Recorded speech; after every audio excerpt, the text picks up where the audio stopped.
Ito, mag-isa muna tayo ng bawang at saka sibuyas po. Tapos, sardinas na naman. Ito guys, sardinas. Yan, halo-haloin lang natin. Dito pre, dito. Yan, haluin lang natin guys.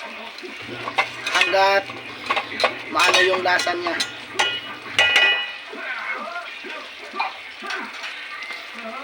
Antayin mo natin mga 5 minutes guys ha. Repolyo. Yan.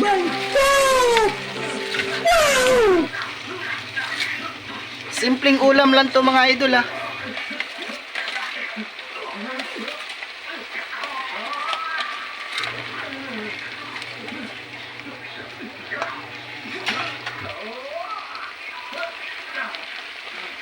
Tapos halo-haloin lang siya guys, halo-haloin hanggat maging malambot tong repolyo. Mamaya na natin to lagyan ng sabaw kapag kapag lumambot na. Oh my God! Wow! 1 hour later. Yan, nahalo na natin mga idol. Takpan muna natin. 1 hour later. Tapos buksan na natin guys. Tapos haluin muna natin saglit kasi lumambot na yun oh. Yan na, malambot na. Tapos lagyan na natin ng tubig mga idol. O yun, tubig ah. Yan. Depende sa inyo idol kung gaano karami ilagay yung tubig. Nasa inyo lang po yung decision. 1 hour later. 1 hour later.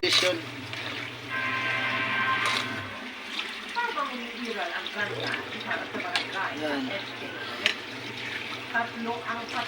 Okay na yan mga idol, basta sabaw lang. Tapos takpan na lang natin ulit yan. Tapos antayin lang natin kumulo. Okay, takpan na natin. So guys, bubuksan natin. Yan, kumulo na. Haluin natin, haluin. Tapos next na sago natin guys, ito Lucky Me. Yan. Yan. Lucky Me. Tapos antayin lang natin kumulo guys. Pagkakulo nito ulit guys, yan, lagyan na natin ng pangpalasa. Nag-iisang pangpalasa guys, Magic Sarap. Yan. Antayin lang natin ng konti guys. Antayin lang natin. Takpan lang muna natin guys. Takpan lang muna. Buksan na natin guys. Yan, kumulo na. Kumulo na mga idol. Lagay muna natin to yung sili. Yan. Tapos haluin lang muna para medyo maanghang yung natin, ulam natin. Itong ulam na to guys, more 100 pesos lang ang nito. Ang budget natin. Tapos Magic Sarap, pangpalasa. Yan, halo natin yung Magic Sarap. Ganon lang guys. Halagang 100 lang for 3 people makakain ito. Tapos haluin. Yan.